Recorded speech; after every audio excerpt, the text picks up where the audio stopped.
The morning had not fully broken when the tactical picture shifted. It started with one return at the edge of the radar sweep, a small signature, low to the surface, moving with purpose.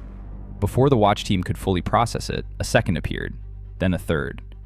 No transponders broadcasting their identity, no flags visible on the optical feed, no radio contact on any standard frequency. Just 3 contacts running fast across open international water on a bearing that pointed directly at the USS Mason.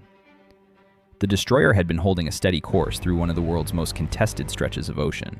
Sunrise was still minutes away. The sea was flat enough that the horizon showed the first thin gray line of approaching light, nothing more.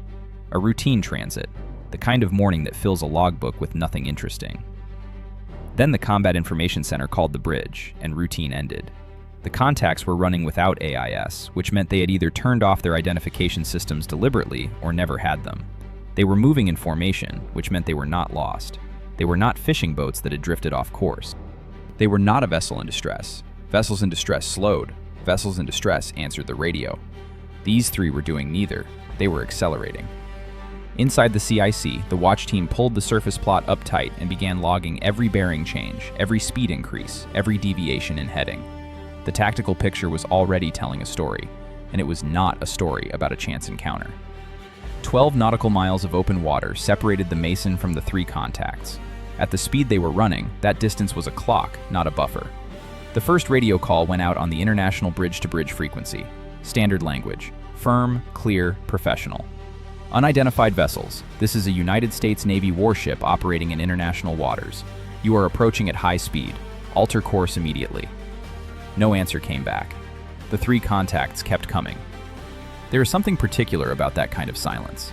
Any sailor who has stood watch long enough knows the difference between a vessel that has not heard you and a vessel that has heard you and chosen not to respond. The first kind calls back eventually. The second kind tells you everything you need to know before a single word is exchanged. The Mason's watch team already knew which kind this was. Long-range optics swiveled to the western bearing and locked on. 3 hulls rose and fell over the low swell. They were small, each one carrying roughly 10 men. The men on the lead boat were not sitting down. Several were standing near the bow. One appeared to be pointing toward the destroyer. Another had what looked like a phone raised in the air. A third stood close to something stacked under canvas amidships, the shape of it unclear from range, but worth noting. No flags, no registration markings, no sign of distress. 3 boats, 30 men, and a closing course that had not wavered by a single degree since they appeared on the radar. The captain was called to the bridge. He arrived without hurry, which is worth saying out loud because urgency and preparation are 2 different things. A commander who runs to the bridge signals that the ship is behind the threat. The Mason was not behind anything. The threat was being tracked, logged, and managed before the captain set foot on the bridge wing. When he arrived, he looked at the repeater display. He looked at the optical feed, and he asked for the report. He received it calmly, because the team delivering it was calm. 3 contacts, no AIS, no flag, no response to 3 separate hails. Speed now 28 knots, formation intact. Closest contact inside 8 nautical miles and decreasing. He watched the plot for a moment. Maintain course, log everything, hail again. The second call went out, then the third, each one firmer than the last. Each one answered with silence, or once, briefly, with what sounded like laughter on the open frequency before the channel went dead again. Speed climbed past 30 knots. The lead skiff pushed ahead of the other 2, its bow throwing white water into the early morning dark. The second boat opened wider to the starboard side, shaping a path that would take it across the destroyer's projected course. The third stayed slightly behind both, holding a trail position that gave it room to adjust regardless of how the Mason responded. Anyone who has studied small boat tactics for more than an hour recognizes that geometry. 1 contact to press the flank, 1 to cut across the bow, 1 to trail and adapt. It is a formation designed to split a crew's attention, create hesitation in the decision cycle, and then rush the moment confusion sets in. Against a merchant ship, against a slow tanker with a frightened crew that has never practiced anything like this, it sometimes works. The USS Mason was not a merchant ship.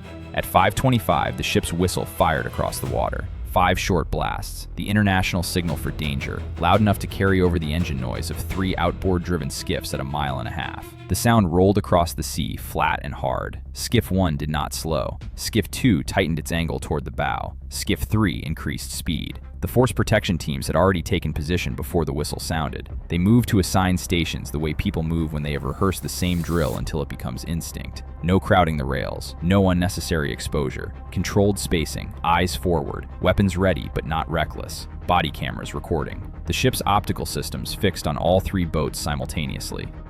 Every second of the approach was being preserved, with timestamps that would hold up in any international review. The pirates had speed, the Americans had documentation, and documentation outlasts speed every time. At 5:31, the lead skiff crossed inside 2 nautical miles. That is the range where the conversation between a warship and a small fast contact shifts from a warning into a decision. The captain gave the order to launch the helicopter. On the flight deck, the MH-60 Romeo Seahawk had been running through its pre-flight checks since the contacts first appeared. The crew was already strapped in. When the order came, the rotors that had been turning slow came up to speed fast, and the sound changed from a murmur to a hard, heavy chop that rolled across the stern and out over the water. The deck crew moved low and precise through the rotor wash. The Seahawk lifted clean, banked, and moved toward the 3 skiffs at low altitude. A helicopter changes the shape of a small boat encounter in a way that nothing else can. From the waterline, speed and spray and distance give fast movers room to maneuver, to confuse, to hide intent behind aggression. From the air, there is no version of that. Every man on every deck is visible. Every turn is visible. Every hand is visible. The sensor operator aboard the Seahawk brought the forward-looking infrared camera onto the lead skiff, and the image came back sharp. 10 men. Driver.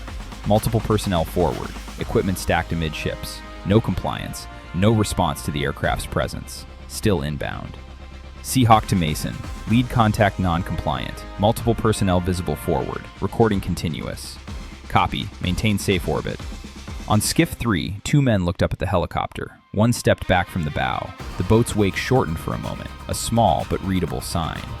The man at the throttle had second thoughts, briefly, then pushed them down. The lead skiff never wavered. At 5:37, Skiff 1 made the turn that ended the argument. Not a wide turn, not a dramatic move. 5 degrees of rudder change. But those 5 degrees moved its heading inward, not away, and inside the CIC, that heading change was the last piece the tactical picture needed. Every radar track, every ignored radio call, every unsafe maneuver over the previous 20 minutes had built to this moment. Lead skiff turning in. Range 600 yards. The captain's voice came back steady. Helm, stand by. Right, 5 degrees rudder. Steady on ordered course. The Mason was close to 9,000 tons. The destroyer did not turn dramatically. It shifted, the way a large ship shifts when its helm makes a measured adjustment. But the physics of that shift sent a rolling wake off the starboard side, heavy and deliberately timed, directly into the path of the charging skiff. Skiff 1 hit it straight on. The bow lifted, then dropped hard. Spray blew across the men on deck. The second wave caught the hull at an angle, and the boat slapped sideways, losing speed violently. Men grabbed at anything fixed to the deck. The driver tried to correct, and could not. No shot had been fired, no weapon had been brought to bear. Just displacement, momentum, and a warship that understood geometry better than the men chasing it. From the Seahawk above, the collapse of the pirate formation was immediately clear. Skiff 1 had been the point of the attack. With it suddenly dead in the water and its crew scrambling, the geometry that the other 2 boats depended on fell apart in real time. Skiff 2, which had been pushing hard toward the bow crossing angle, began to hesitate. Its wake shortened. Throttle came down, then back up, then down again. That kind of indecision on the water is its own answer. The crew no longer knew whether pressing forward made any sense. Skiff 3 tried to separate and run. The Seahawk banked and followed it, dropping into a steady orbit that made the boat's position and heading available to the Mason's CIC in real time. The pirates who had expected to disappear into speed and spray found themselves tracked from 400 feet above, their every move recorded. The loudspeaker carried across the water again. Stop your engines. Keep your hands visible. Do not approach this warship. At 5:40, Skiff 1 cut engines. The lead boat drifted. At 5:42, the first rigid hull inflatable boat dropped from the Mason's side and moved across the water at a controlled angle, not a race toward the pirates. An approach that kept the skiff's bow covered, forced the men on board to stay where they were, and gave the boarding team room to work. Skiff 2 dropped speed at 5:44. Skiff 3, with the Seahawk still overhead and the Mason holding center, finally cut engines at 6:02. 30 men who had started the morning racing toward an American warship in formation were now sitting with their hands raised, separated from one another, each boat managed individually by a crew that had not lost composure once during the entire approach. The boarding team came alongside Skiff 1 at 5:49. The coxswain held the RHIB at a safe angle. Clear commands, hands visible, one man at a time, body cameras rolling. The deck of the skiff was wet, crowded, and unstable. Fuel containers near the stern, lines and equipment scattered across the center. The men on board kept their hands up as the boarding team moved through the vessel without rushing and without theater. There was no cheering on the Mason's bridge, no announcement over the internal circuit about what the crew had just done. Just reports, arriving one after another in a flat, professional cadence. Boarding team on Skiff 1, 10 personnel controlled, searching deck. Skiff 2 compliant. RHIB 2 alongside. Skiff 3 engines down. Seahawk maintaining overwatch. By the time the sun had fully cleared the horizon, the shipping lane was still open. The Mason was undamaged. No American sailor had been hurt. The 3 pirate boats that had run toward the destroyer at 31 knots were now being towed in controlled positions, their crews seated and watched. 30 men had believed that speed and numbers were enough to pressure one American warship into making a mistake. What they encountered instead was a crew that had already run this scenario in their heads before it happened on the water.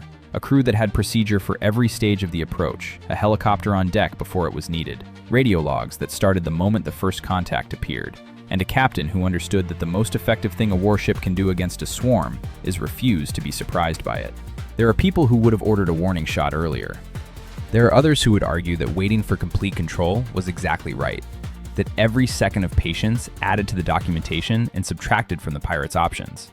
Both positions are worth thinking about, because the line between discipline and hesitation is not always obvious when the contacts are closing and the distance is measured in minutes. The Mason held the line. That morning, holding the line was enough.